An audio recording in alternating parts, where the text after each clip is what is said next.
नमस्कार दोस्तों, स्वागत है आपका हमारी इस क्लास के अंदर जिसका नाम है गुरुजी एजुकेशन हब। मैं रोहित शर्मा। हम बात करेंगे इधर क्लास 12 माध्यमिक शिक्षा बोर्ड राजस्थान ज्योग्राफी विषय के बारे में। जो हमारा आज हम पढ़ने वाले हैं वो है लेसन नंबर 2, विश्व की प्रमुख जनजातियाँ, major tribes of the world. इसके हम पार्ट फर्स्ट को आज यहाँ अध्ययन करेंगे, जिसके अंतर्गत हम चर्चा करेंगे एस्किमो जनजाति के बारे में। तो जनजाति पढ़ने से पहले हमें ये मालूम होना चाहिए जनजाति होती क्या है। तो आज हम जो अपना इन्वायरमेंट है इसके साथ साथ हमने कुछ तकनीकी विकास किए और समायोजन करना हमने सीख लिया है। हम आगे बढ़ रहे हैं, हर सुख सुविधा का सामान हमारे पास है, जो भी स्थिति है हमारी बहुत हमारे अनुकूल हैं, परंतु आज भी प्रतिकूल परिस्थितियाँ मतलब कठिन परिस्थितियों में रहते हुए कुछ लोग अपना जीवन यापन कर रहे हैं। वही अपने आदिम ढंग से, आदिम ढंग मतलब जो आदिवासी लोग रहते थे उसी प्रकार आज भी वो अपने उसी प्रकार रहकर अपना जीवन यापन कर रहे हैं और अपनी संस्कृति को बचाए हुए हैं। तो उन्हीं को हम कहते हैं जनजाति। ठीक है। तो ये जनजाति कहाँ कहाँ मिलती है? बर्फीले इलाकों में मिलती है, जहाँ पर जीना बहुत ही मुश्किल होता है, वहाँ पर अपने जीवन को सरवाइव करते हैं। जैसे जंगलों में, मरुस्थलों में, बहुत ही पहाड़ी क्षेत्र होते हैं जहाँ जाना बहुत ही मुश्किल होता है। इस तरह के इलाकों में ये लोग अपना जीवन यापन कर रहे हैं। तो उन्हीं लोगों के बारे में हम बात करेंगे, और जिसमें हम सबसे पहले बात करने वाले हैं लेसन 2 के पार्ट फर्स्ट में एस्किमो जनजाति के बारे में। चलो आगे चलते हैं इसी क्रम में। तो जो मैंने बोला था भी आपको, वो मैंने सारा इस नोट्स में लिखा हुआ है, आप यहाँ पर इसको अध्ययन कर सकते हो। तो इसको वापस रिवाइज करने की आवश्यकता नहीं है, इसमें यही बताया गया कि जनजाति है क्या। हम आगे चलते हैं। इसी क्रम में हम बात करते हैं विश्व की प्रमुख जनजातियों के बारे में। तो विश्व की जो प्रमुख जनजातियाँ हैं वो हमने 6 जो कैटेगराइज हैं 12th क्लास के अंदर, 6 कैटेगरीज में उनको बांटा गया है कि वो कहाँ कहाँ रहती हैं वो जनजातियाँ। तो पहली जो जनजाति है वो है ध्रुवीय व ठंडे प्रदेश के निवासी। यहाँ पर रहते हैं एस्किमो सैमोयड जनजाति यहाँ पर निवास करती है। अब बात ये आती ध्रुवीय और ठंडे प्रदेश। ध्रुव 2 हैं अपने पास, 90 डिग्री एन और 90 डिग्री एस। एन मतलब नॉर्थ, एस मतलब साउथ। बहुत ही प्रतिकूल स्थिति है, जीवन जीना बहुत यहाँ पर कठिन है। सभी लोग यहाँ पर रहते हैं, और रहने वाले लोग कौन से हैं? एस्किमो सैमोयड जनजाति के लोग यहाँ पर निवास करते हैं। दूसरा है विश्वसरेखीय सघन वनों के निवासी। विश्वसरेखीय को भूमध्य रेखा भी कहते हैं। ठीक है, 0 डिग्री अक्षांश रेखा भी कहते हैं। ये पृथ्वी को 2 बराबर भागों में बांटती है, काल्पनिक रेखा है। तो देखो 0 डिग्री अक्षांश से पृथ्वी को 2 भागों में बांटती है। ठीक है, इसलिए यहाँ पर भाग जहाँ बांटती है तो हम ये मानते हैं कि यहाँ पर ज़मीनी स्तर कम है और समुद्र अधिक है। जो हमारा जो ग्लोब है उसमें देखते होंगे आप लोग, जो पृथ्वी है उसका हिस्सा कम है और समुद्र का हिस्सा अधिक है। तो 0 डिग्री अक्षांश की खास बात यह है कि यह सूर्य का प्रकाश, यहाँ पर सूर्य का प्रकाश सीधा पड़ता है। यह प्रकाश धरती और समुद्र दोनों पड़ता है, जिसके कारण धरती जल्दी गर्म हो जाती है और समुद्र का पानी देर से गर्म होता है। जब धरती जल्दी गर्म होती है तो वहाँ की वायु भी जल्दी गर्म होकर ऊपर उठने लगती है, तो वायु का दाब कम हो जाता है। उस दूसरी तरफ समुद्र है, समुद्र का पानी देर से गर्म होता है, अर्थात ज़मीन की तुलना में ठंडा होता है, जिसके कारण वहाँ का वायु दाब अधिक होता है। तो वैज्ञानिक सिद्धांत क्या कहता है? वैज्ञानिक सिद्धांत कहता है कि हवाएं उच्च वायु दाब से निम्न वायु दाब की ओर प्रवाहित होती हैं, जिसके कारण वर्षा अधिक होती है। और भूमध्य रेखा पर लगभग देखा गया है कि 3 बजे के बाद वर्षा होती ही है। अधिक वर्षा होने के कारण वनों का विकास होता है, और जब वनों का विकास होगा तो वनवासी तो आएंगे ही।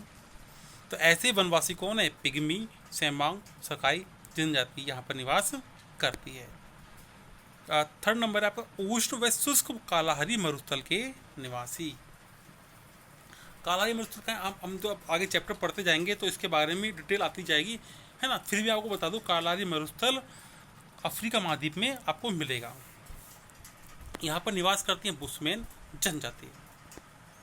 जो भी हम पढ़ रहे हैं टॉपिक जनजाति के बारे में हम यहाँ देख रहे हैं अभी, तो इनके बारे में हम धीरे धीरे आगे और विस्तृत चर्चा करते जाएंगे। आगे चैप्टर बढ़ता जाएगा, उसी प्रकार इन सब के बारे में जानकारी और हम विस्तृत प्रकार से चर्चा करते जाएंगे।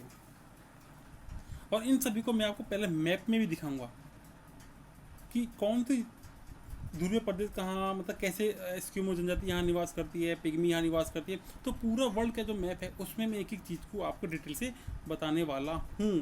तो टिके रहें मेरी इस वीडियो पर, अंत तक देखें, और अंत तक देख ही रहे हो तो प्लीज़ सब्सक्राइब भी कर दें, लाइक भी कर दें, नोटिफिकेशन वाला जो बेल आइकन है वो भी दबा देना, जिससे मेरी आने वाली वीडियो आपके पास जल्दी और पहले आपके पास पहुँचे। तो 4 नंबर है उष्णकटिबंधीय घास के क्षेत्रों के निवासी।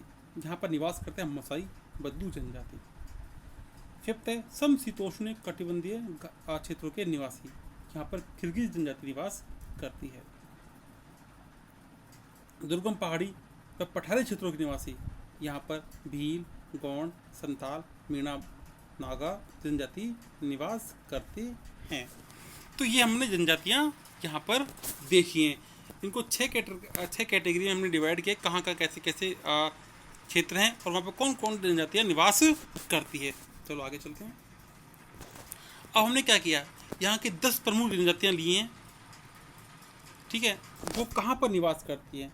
अभी तो अपन ने देखा क्षेत्र, उस क्षेत्र में वो कहाँ पर निवास करती हैं, इसके बारे में हम चर्चा कर लेते हैं। उसके बाद हम मैप के बारे में चर्चा करेंगे। एस्किमो कहाँ पर निवास करती है, अलास्का, ग्रीनलैंड, कनाडा में, सैमयार्ड पश्चिमी साइबेरिया के उत्तरी भाग में, pygmy Congo basin, Semang Himalaya के पर्वतीय भागों में, सकाई प्रदेश की घाटी और निम्न भागों में, बुशमैन दक्षिण अफ्रीका की कालाहारी मरुस्थल में, मसई केन्या व पूर्वी युगांडा, बद्दू अरब के उत्तरी भाग में, किर्गिज मध्य एशिया में, सोवियत संघ के किर्गिस्तान गणराज्य में निवास करती हैं। तो चलो अभी इन सभी को हम एक वर्ल्ड मैप पर इनको एक बार चेक कर लेते हैं। देखो हम बात करते हैं अभी इधर ही अलास्का का क्षेत्र। अलास्का का जो क्षेत्र है इसकी हम बात, अलास्का में रहती है कौन सी, एस्किमो जनजाति निवास करती है। ये उत्तरी अमेरिका महाद्वीप का पड़ता है, यहाँ पर निवास करती है। कनाडा में भी एस्किमो निवास करती है और ग्रीनलैंड का जो भाग है यहाँ भी एस्किमो निवास करती है, ठीक है। तो एस्किमो को हमने यहाँ देखा, अलास्का जो उत्तरी अमेरिका का महाद्वीप का भाग है, कनाडा, ग्रीनलैंड, ये यहाँ पर एस्किमो जनजाति निवास करती है। अब हम चलते हैं यूरोप महाद्वीप की तरफ। यूरोप महाद्वीप की तरफ हम चलते हैं।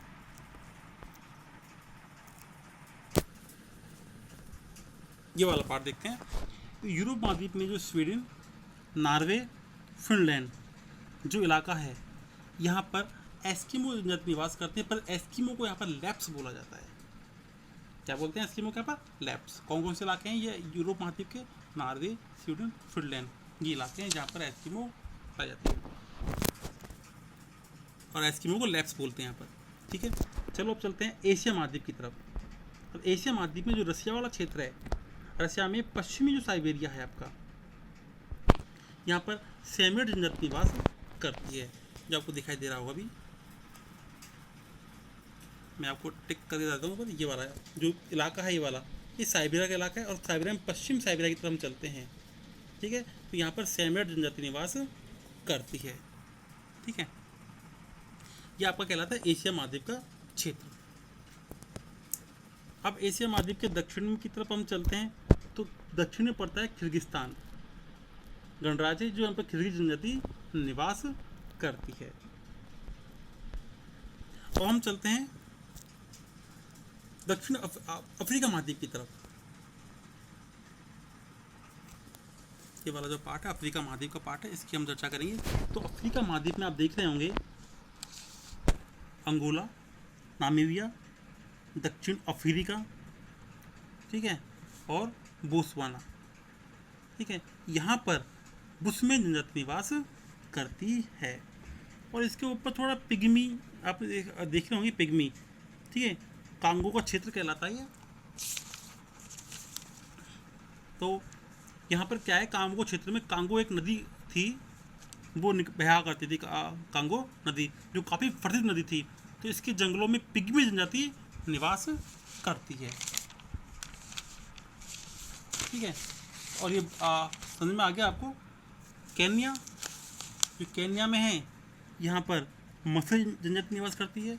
युगांडा है, पूर्वी युगांडा और मसई, सॉरी केन्या और पूर्वी युगांडा, केन्या और पूर्वी युगांडा, यहाँ पर मसई जनजाति निवास करती है। अब हम बात करते हैं आपके सऊदी अरब के उत्तरी भाग, सऊदी अरब का उत्तरी भाग की हम बात करते हैं। ये वाला सऊदी अरब का उत्तरी भाग है, ठीक है। यहाँ पर बुद्धू जनजाति निवास करती है। इसी क्रम में हम आगे चलते हैं, बात करते हैं थाईलैंड और मलेशिया। थाईलैंड में सका जनजाति निवास करती है और मलेशिया में सीमांग या सेमांग इसको बोलते हैं, जनजाति निवास करती है। भारत के परिप्रेक्ष्य में हम देखें तो भारत के परिप्रेक्ष्य में गौड़, मीना, संथाल आदि जनजातियाँ निवास करती है। अब मीना जो जनजाति है वो राजस्थान मध्य प्रदेश में संबंध रखती है। भील जनजाति राजस्थान मध्य प्रदेश गुजरात महाराष्ट्र से संबंध रखती है। गौड़ जनजाति छत्तीसगढ़ महाराष्ट्र आंध्र प्रदेश से संबंध रखती है। तो ये वर्ल्ड जो मैप में आपको समझाइए कि कौन सी कहाँ पर निवास करती है, कौन सी जनजाति कहाँ पर निवास करती है। आप इसको स्क्रीनशॉट लेकर भी आप इसको चेक कर सकते हैं और याद कर सकते हैं, ठीक है। तो आपके वर्ल्ड मैप समझ में आया होगा कि कौन सी जनजाति कहाँ पर कैसे निवास करती है। इसी क्रम में हम आगे चलते हैं। अब हम बात करने वाले एस्किमो जनजाति के बारे में। एस्किमो शब्द का अर्थ है कच्चा मांस खाने वाला तथा बर्फीले प्रदेश का निवासी। बर्फीला प्रदेश कौन सा है? आर्कटिक प्रदेश। आजीविका अर्थव्यवस्था का साधन क्या है यहाँ पर? सिर्फ आखेट, हाँ, और मछली पकड़ना और जो भी है इनके पास उनको इकट्ठा करके बाद में खाते हैं। इनके पास आजीविका का साधन है। इन जनजाति का संबंध मंगोल प्रजाति से है। अब इसको थोड़ा समझ लेते हैं, मंगोल प्रजाति से मतलब क्या हुआ।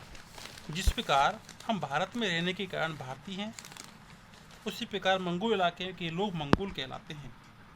मंगोल प्रजाति के लोग कद में छोटे, हष्टपुष्ट होते हैं, जबड़े चौड़े वे मजबूत होते हैं। इनकी आंखों का रंग कत्थई होता है, बहुत साहसी लोग होते हैं, चुनौतियों का सामना बहुत कुशलता से करते हैं। तभी तो भैया इतने ठंडे प्रदेश में टिके हुए हैं ये लोग, तो चुनौतियों का सामना बहुत ही कुशलता के साथ ये करते हैं, अपना जीवन यापन करते हैं। अलास्का से लेकर बेरिंग जल संधि तक विस्तार है इनका। मुख्य क्षेत्र कहाँ कहाँ रहते हैं ये? कौन? एस्किमो। अलास्का, कनाडा, ग्रीनलैंड व उत्तरी साइबेरिया के क्षेत्र में इनका निवास स्थान है, जो हमने अभी वर्ल्ड मैप पे देखा था। अब थोड़ा सा मैं आपको एक मैप और दिखा रहा हूँ जहाँ पर एस्किमो निवास करते हैं।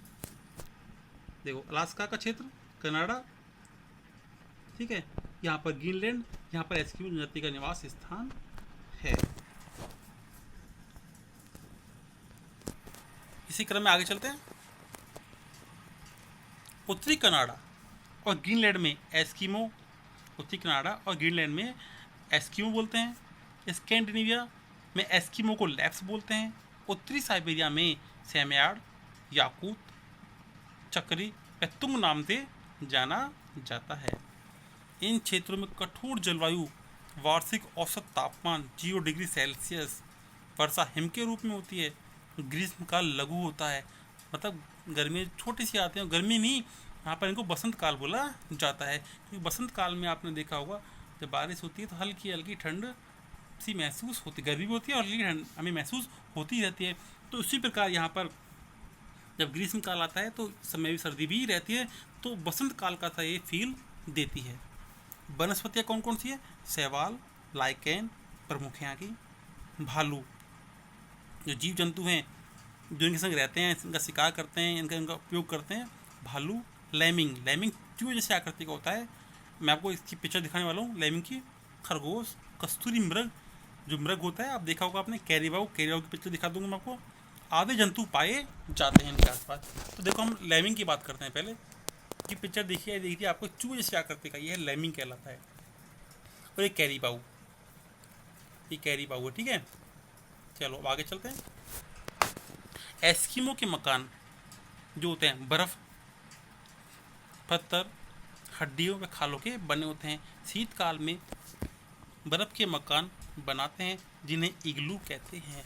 जो सर्दियों में ये जो छोटे छोटे वर्ड आ रहे हैं, इग्लू है ना, तो ये जो शब्द हैं ये हम राजस्थान बोर्ड के माध्यम से, ठीक है 12th क्लास में, परंतु जो कंपटीशन की एग्जाम्स होती हैं उनमें भी ऐसे छोटे छोटे शब्दों के बारे में पूछा जाता है। तो हम यहाँ पर इस वीडियो के माध्यम से हम उन कंपटीशन की एग्ज़ाम की तैयारी भी कर रहे हैं, क्योंकि वहाँ भी आप कोचिंग लेते हो, वहाँ भी इन्हीं चीज़ों को पढ़ाया जाता है। तो इग्लू कहते हैं बर्फ़ में जो मकान बना, बर्फ़ जो शीतकालीन मौसम होता है उस समय जो मकान बनाते हैं रहने के लिए, उनको इग्लू कहते हैं। अब जो सर्दियों में मकान, जो लकड़ी व हड्डियों के बने मकान को 5-6 फीट भूमिगत व 2-3 फीट ऊपर उठे हुए होते हैं, इन्हें हम कर्मक कहते हैं। ये जो कर्मक है ये बनाया जाता है ग्रीष्म काल में, बसंत काल में इनको ये घर बनाया जाता है। तो चलो हम पहले इग्लू कैसा होता है, कर्मक कैसा होता है, ये हम दोनों एक बार पिक्चर के माध्यम से समझ लेते हैं। ये तो इनका एस्किमो का घर है, इग्लू जिसको बोला है बर्फ़ का घर। ये इनका अस्थायी घर होता है एस्किमो का, जो ग्रीष्म काल के मौसम में बनाया जाता है, जो बेसिकली लकड़ी का ही बना होता है, ठीक है। एस्किमो का मुख्य भोजन कच्चा मांस। अब मांस कहाँ से आता है? सील मछली, व्हेल मछली, सी लॉइन मछली, वालरस मछली। देखो मैं आपको दिखाने वाला हूँ सील मछली है ना, और व्हेल मछली और लाइन मछली के बारे में। जो पिक्चर देख रहे सील मछली की पिक्चर है आपकी, है ना, जिनका उपयोग ये भोजन के रूप में भी करते हैं। ये व्हेल मछली है, बहुत भारी होती है, और एक जवान जो होती है व्हेल मछली का वजन 30 हाथियों के बराबर होता है। ये सी लॉइन मछली होती है, ठीक है। तो हमने यहाँ पर एस्किमो के बारे में, उनके रहने, उनका निवास, उनका भोजन आदि के बारे में चर्चा की। अब हम चर्चा करने वाले हैं कि वो शिकार, पहले हम चर्चा करेंगे उनकी कपड़ों के बारे में, वो वस्त्र कौन कौन से पहनते हैं, और वस्त्र पहनते भी हैं, और उसके बाद उनकी पिक्चर आपको दिखाने वाला हूँ। आगे बढ़ने से पहले अभी तक आपने मेरा चैनल सब्सक्राइब नहीं किया तो प्लीज़ एक बार सब्सक्राइब कर दें। चलो आगे चलते हैं। आगे हम बात करते हैं वस्त्रों की। एस्किमो जो वस्त्र पहनते हैं उसका नाम है तिमियाक। तिमियाक जर्सी नुमा बाहेदार एक वस्त्र होता है। वो कितना अच्छा एग्जाम्स का क्वेश्चन है, कंपटीशन एग्जाम का क्वेश्चन, तिमियाक क्या है। तो एस्किमो लोग जो जर्सी नुमा बाहेदार वस्त्र पहनते हैं उसे तिमियाक कहते हैं, और तिमियाक के ऊपर जो वस्त्र पहना जाता है उसे अनोहा कहते हैं। और जो ये जूते पहनते हैं, एस्किमो जूते पहनते हैं, उसे कार्मिक या मुकलस कहते हैं, जो सील मछली की खाल से बने होते हैं। और सील मछली की अभी आपको मैंने पिक्चर दिखाई थी। तो एक बार हम पिक्चर देख लेते हैं इनके कपड़ों की भी। देखो आपको ये दिखाई दे रहा होगा ये एस्किमो, ठीक है। एस्किमो ने जो ऊपर पहना हुआ है ये वस्त्र तो अनोहा है, इसके जो नीचे पहना हुआ जर्सी नुमा बाहेदार वो तिमियाक वस्त्र है, ठीक है। और इसमें जूते जो पहने हुए हैं ये सील मछली के खाल से बने होते हैं, जिन्हें कर्मिक या मुकलस कहते हैं। और इसके हाथ में जो एक चीज़ दिखाई दे रही है शिकार के लिए, देखो इसका शिकार का उपयोग करते हैं, ठीक है। ये एक प्रकार का भाला है, और इस भाले का नाम है हार्पून। इस भाले के द्वारा ये शिकार भी करते हैं।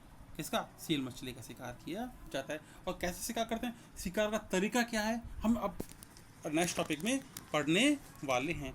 तो हमने यहाँ पढ़ लिया कि वो कौन से वस्त्र पहनते हैं। अब हम बात करते हैं इनके आखेट की, शिकार की। तो शिकार करेंगे तभी तो भोजन आएगा, और भोजन भी आएगा, वस्त्र भी आएंगे, क्योंकि आपने देखा है कि ज़्यादातर खालों के हुए बने हुए वस्त्र ही पहनते हैं। एक देखो एस्किमो की लेडीज है, इसके भी कपड़े दे सकते हैं आप। एस्किमो का घर भी दे सकते हैं, इनके औजार दे सकते हैं, और यहाँ पर इसमें कौन कौन से वस्त्र पहने हुए हैं ये भी आप देख सकते हैं। अब जो जीविका का साधन है इनका आखेट करना, उसके बारे में हम चर्चा करते हैं। तो इनका आखेट दो प्रकार का होता है, शीतकालीन आखेट और बसंतकालीन आखेट। शीतकालीन सर्दियों में, बसंतकालीन जो हमने बात की थी गर्मियों वाले में, ये बसंत थोड़ा सा मिस्टेक है, आप ठीक कर लेना।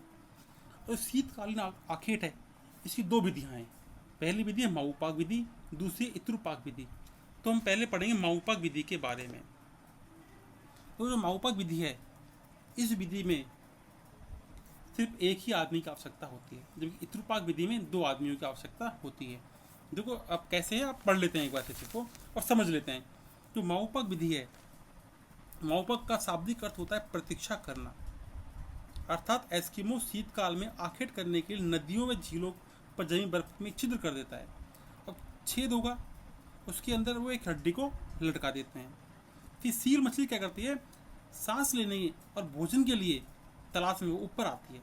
तो बर्फ़ जमी है तो उनको सांस की थोड़ी दिक्कत आती है नीचे, तो वो सांस लेने के लिए छिद्र का सहारा लेती हैं। तो जहाँ उन छिद्र दिखाई देता है वो उधर की तरफ आती है, और छिद्र भी दिखाई दे रहा है, साथ में भोजन भी दिखाई दे रहा है, तो वो जल्दी आकर्षित होगी। तो जैसे ही वो सांस भोजन के ऊपर की तरफ देखती है और छिद्र के पास आती है, तो पास आते ही उसमें लगी छड़ लगा रखी है वो हिलने लगती है। तो हिलेगी तो जो वहाँ पे एस्किमो बैठा हुआ है उसको पता चलेगा। तो एस्किमो क्या करेगा, तुरंत उस हार्पून, जो भी मैंने आपको पिक्चर दिखाई थी, हार्पून एक प्रकार का भाला होता है, हार्पून हथियार से शिकार करता है ना। हार्पून भाला तो होता है जो 1.2 मीटर से 1.5 मीटर नुकीला भाला होता है, जो एक रस्सी से बंधा होता है। हमने अभी इसकी पिक्चर देखी भी थी। तो ये तो थी आपके शीतकालीन आखेट की माऊपाक विधि। अब जो सेकंड विधि है वो है इत्रुपाक विधि। इत्रुपाक विधि में क्या होता है, दो आदमियों की आवश्यकता होती है, ठीक है। इसमें दो क्षेत्र बनाए जाते हैं, एक में सील को चारा डाला जाता है और दूसरे की चारा डाला जाता है। और जैसे सील मछली चारा खाने के लिए आती है तो दूसरे क्षेत्र पर उपस्थित एक आदमी खड़ा होता है, ठीक है। तो वहाँ पर उसे देख लेता है सील मछली को आते हुए, इसलिए वो दूसरा छेद करते हैं। तो जैसे उसे मछली आती हुई दिखाई देगी तो इशारा करेगा पहले जो छेद किया उसके ऊपर जहाँ चारा डाला हुआ है। तो वो इशारा कैसा करेगा, सांकेतिक इशारा, क्योंकि मछलियाँ बहुत सेंसिटिव होती हैं, वो हलचल को तुरंत महसूस कर लेती है। तो इसलिए एस्किमो, दूसरे छिद्र पर बैठा हुआ एस्किमो पहले छिद्र पर जहाँ चारा डाला हुआ है उस एस्किमो को इशारा करता है, और वो इशारा पाकर तुरंत ही अपने हार्पून से दूसरे जिस छिद्र पर बैठा हुआ है उस पर जोर से प्रहार करता है। जैसे ही और प्रहार करेगा तो वो हार्पून भाला सील मछली के पेट से आर पार हो जाता है और उसका आखेट हो जाता है। तो ये तो हमने शीतकालीन आखेट की दो विधि पढ़ी थी, माऊपाक विधि और इत्रुपाक विधि। माऊपाक विधि में एक आदमी की आवश्यकता होती है, इत्रुपाक विधि में दो आदमियों की आवश्यकता होती है। माऊपाक विधि के अंदर एक छेद होता है, इत्रुपाक विधि में दो छेद होते हैं। एक छेद में चारा डालते हैं और दूसरे में दूसरा व्यक्ति देखता है, सील मछली का प्रतिबिंब देखता है कि वो आ रही है नहीं आ रही। इस प्रकार वो शिकार करते हैं शीतकालीन के अंदर जब बर्फ जमी होती है। फिर बात करते हैं बसंतकालीन आखेट की।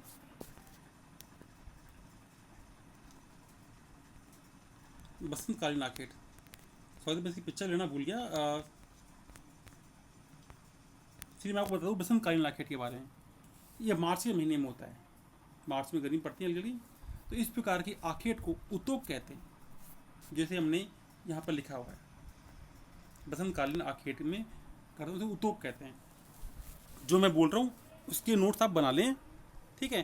तो बसंतकालीन आखेट मार्च के महीने में होते हैं, उन्हें उतोक कहते हैं।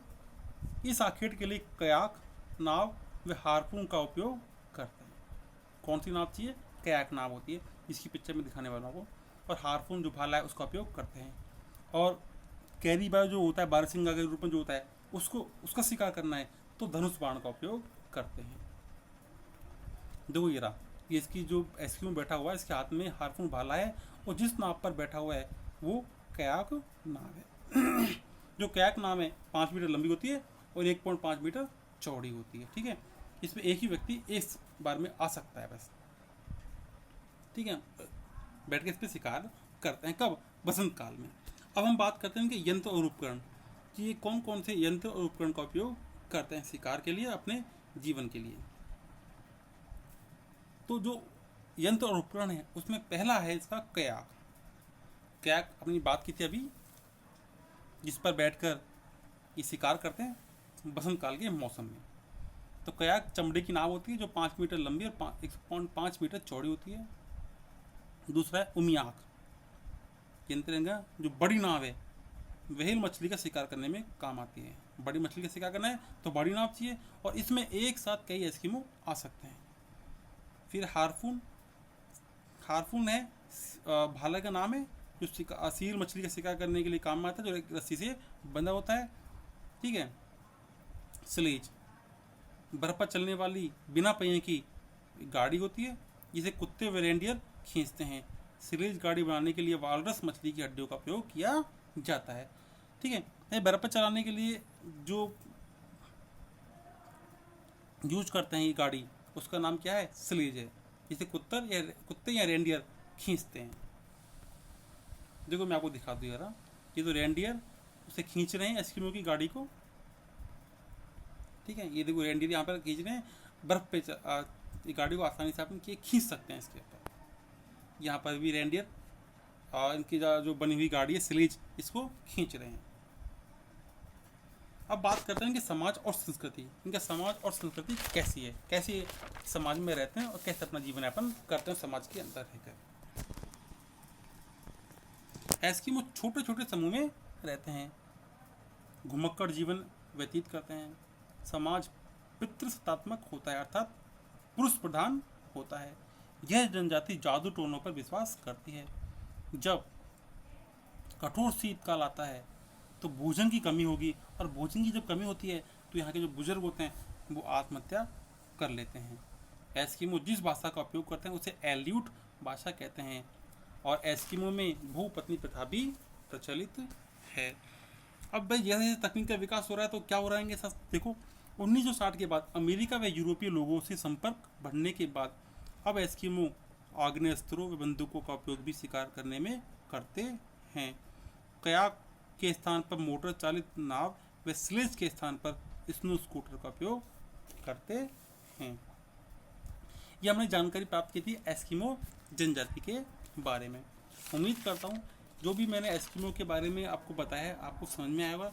मैंने आपको वर्ल्ड मैप पे कुछ दिखाया है कि कौन सी जनजाति कहाँ कैसे निवास करती है, और उन जनजातियों में से एस्किमो जनजाति है उसके बारे में हमने विस्तृत चर्चा की है कि उनके कपड़े कौन से हैं, कपड़े कौन से उनके तिमियाक, अनुवाक, और जूतों का नाम मरक या मुकलस है।